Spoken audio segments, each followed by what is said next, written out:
Hi, my name is Laura Gardino, and I'm your instructor for History 2 Online. I'm going to try some of these, hopefully short, under 10 minutes. I'm going to shoot for 5 on most cases, but the first one always runs a little bit long. YouTube videos, so I can get you up to speed on what we're doing in the class very, very quickly. This is our Moodle classroom, our iLearn classroom. And this is everything you're going to need for this course in its entirety. It is completely online. We will not meet face-to-face. I will have virtual office hours, which I'll get to in a second, where we can talk in a real time if we need to. And feel free to email me if we need to set something else up on a more individual basis. But also check out our classmates. If you go to participants, it'll show you everyone who's on the class when they've logged in. If you click on their name, like this is me and my family, my 3 beautiful kids. I'm a little biased. It'll show you their profile. You can update your profile if you're new to iLearn and you need to add that. Feel free to do so. You don't have to, but it's always nice to get a little peek at who we are and what we do. This is also the spot that you're going to want to go to check out your activity. You can see what you've turned in, the grades that you've been given, and so forth with everything that's going on in the class. If you want to get more specific, you can click on your grade here, and it's going to tell you what has been graded and the score that you got for this, and if any feedback at all. Now, note with iLearn, it's going to grade all assignments, even the ones that aren't due yet. So if you freak out and your grade's a D, it's probably because I haven't graded the final project yet, and that's going to severely affect your grade. So if you want to get a current picture of where you're at in the class, add up the assignments that have been graded and kind of see that out of the total points that have been given up to that point, and you'll get a picture of where you were in the class. I know you have to do a little of the math yourself, but it's better than probably the D or the F that it might say because that final project hasn't been graded yet. These are breadcrumbs right up here, and it'll take you anywhere you want to go in the class. Once again, you can't break anything in here, so feel free to click and play around. If you've never taken a iLearn or a Moodle class or an online class, I strongly suggest that you either teach yourself by enrolling in the free Library 732 class, which shows you everything you need to do to be successful in Moodle, or go ahead and stop by the library for one of those orientation sessions for a face-to-face lesson by the Gavilan Library. They are great, they are fantastic, they will get you up and running on iLearn in no time. Come on, click over. Once you do get into the class, you're going to want to print out the syllabus. The syllabus is our binding contract of the class. It goes over all of my policies, my academic honesty statement, test dates, and all of those sorts of valuable information that you're going to need in this very, very short 6-week class. I also strongly recommend that you print out our course calendar. This is a day-by-day due date of everything you're going to need to do for the 6 weeks of our class. Final project stuff is in bold. We will be working on that from the day 3, I think. So you're going to want to make sure you print out this calendar and keep it ahead. I've already got a few emails about people who are wanting to work ahead because they're going to be gone for the 4th of July weekend and so forth. I tried to leave your weekends open so you can either use that time to get ahead during the work week, or you can go and play and have fun. So you can totally work ahead. My goal is to get all of the 6 weeks open, and this week that we're in right now, so you can work ahead and post ahead. You cannot post late. In the 6-week class, with the amount of grading in the online environment, it is essential that you just get things in time. That being said, if there's some extreme catastrophe, email me, we'll work it out. But I'm going to hold you to getting things in on time. We are also going to do virtual office hours, and because no one ever uses this and it's such a valuable tool, I'm going to offer 5 points of extra credit for the first time you pop by in our virtual office hours. It's really easy to do, and it gives us some time to talk in real time.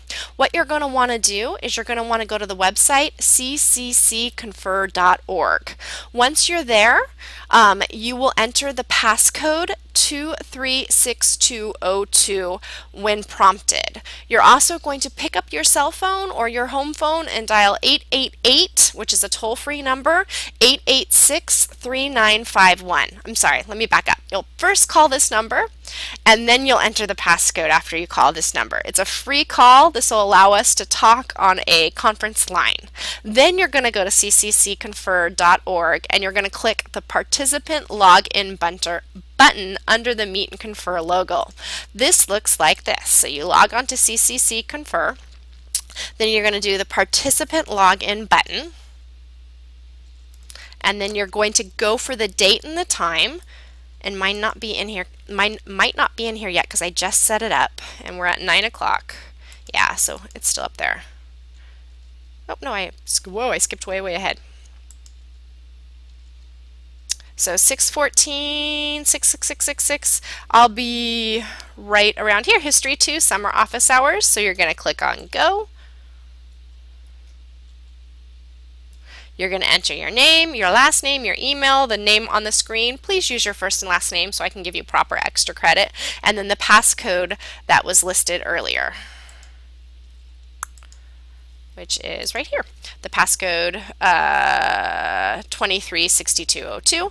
You'll log into a common computer screen. I'll have control. I can show you things. We can talk about anything in regards to the class, and you'll get an easy 5 points of extra credit, and you can do it on any of these dates. So office hours will be every Tuesday that we're in class session from 9 to 10 p.m. You can pop in anytime during that hour. You can pop in at the beginning or the end of the hour. And as long as you have something substantial to say in regards to the course or a question or something you want to talk about that's insightful, woohoo, probably your final project, you'll get 5 points of extra credit, and we'll have met in real time, which is always nice. So shoot me an email if you have any questions on CCC Confer, or post them in our questions, comments, and ponders. Right here is a place, if you get stuck, post a question right here. If another classmate knows the answer, feel free to answer, because I'm not online all 24 hours a day. I will get online once a day. On the weekends I'm hit or miss, and then I will post as soon as I can, but if someone else knows the answer, it's always nice if they post. I'm going to try to do announcements once or twice a week. I'm going to try to do these little videos even more often to walk you through some things that I want you to do. Let's start with what we have to do this week. This week you're going to read your lecture, go through this, click through the book, and then at the bottom of each lecture there is a to-do list. This to-do list tells you everything that you need to do in this learning block. This week's work. This is what you need to do. I have it listed here. I have due dates. I tried to put points. Everything that you need to do is in the last section of your lecture for the week or your book. And once again, this will be a block. A learning block is the week with the date. So this week we're doing understanding conflict, we're finishing up the Civil War, the unfinished revolution, and the Wild West. I talk about things. I link you to a PBS video. I try to make it very interactive. You're also going to complete a introduction where you introduce yourself, and some brave student, Marisha, I hope you get that right, or Mimi, I think her name was, already did it, so good for you.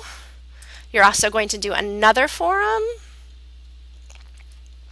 on Reconstruction, which I walk you through the steps. This week you're going to post your final paper topic. You can pick from the Triangle Factory Fire, All-American Girls Professional Baseball Team, or an emphasis on local history, which was the Japanese internment during World War II. Because we're in such a condensed class, I am going to take away options from you. I want you to focus on one of these 3 things, because that'll limit your research time. All the sources are there. And these, I think, are all pretty interesting. I've had students do them in the past with great success. And the sites are reliable sites with tons of primary source information. So this week you're going to pick one of these things and you're going to enter it in your final project wiki. So you're going to pick one of these topics, tell me why this topic interests you the most, or tell me you're reluctantly doing it because those were the only 3 choices, and tell me if you've ever done any type of original research before. You need to do a full paragraph. Don't just tell me your topic. To do this, you will not submit it here. You will submit it in your final project wiki. The final project wiki is here, wikis. You can get it located up here or in the first block of the course.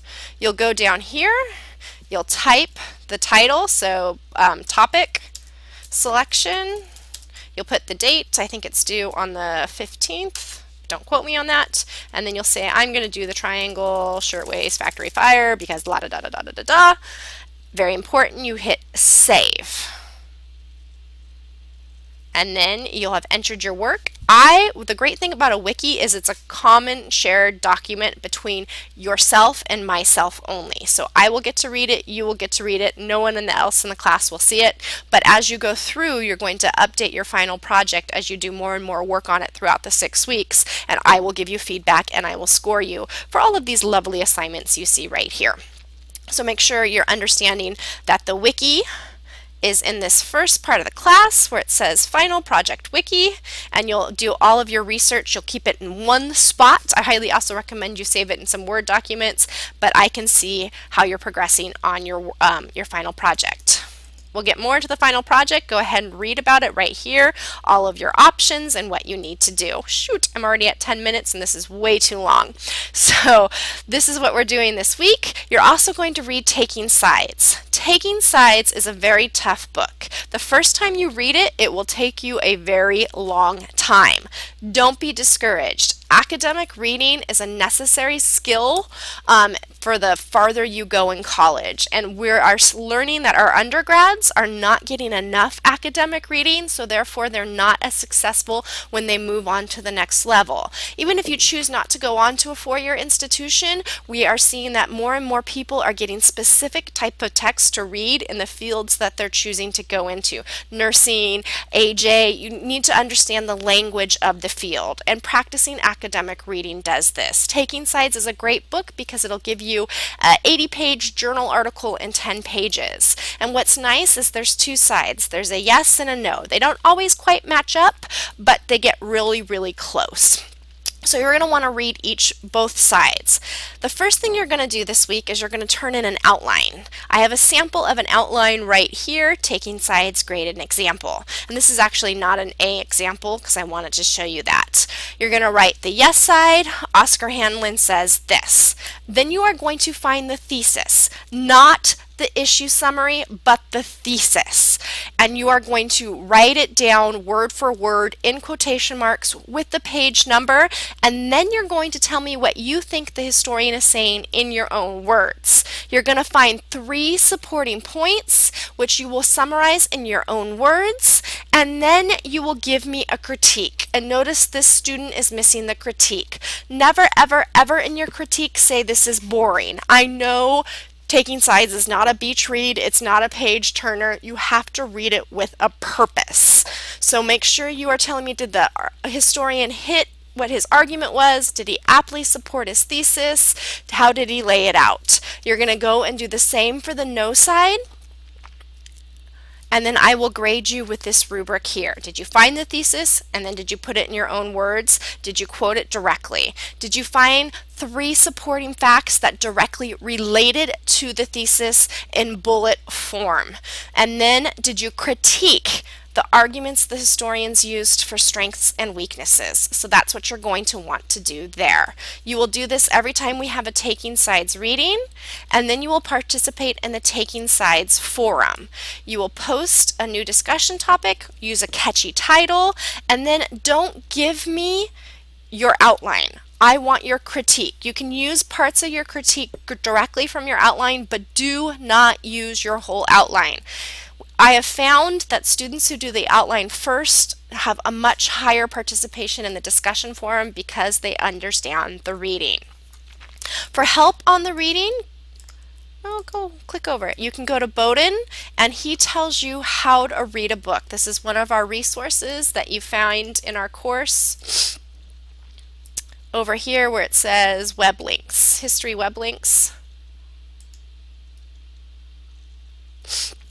You can find Bowden down in here. He really helps you study, and he takes you breaking it down through what to do. It's not a beach read, read with a purpose. Find that darn thesis, quote it word for word, then find how he supports the argument, motives, And then if you can answer these questions, these are your critiques. Your critique should be about 3 to 4 sentences long. I want an outline format, your outline, and then in the discussion, I want you really to discuss the other people's ideas. I'm sorry my first little intro was so long. You guys are going to do great. I look forward to seeing you all online, and please, please, please post questions in the announcement forum, or the questions forums, or email me with more private concerns. Have a great day.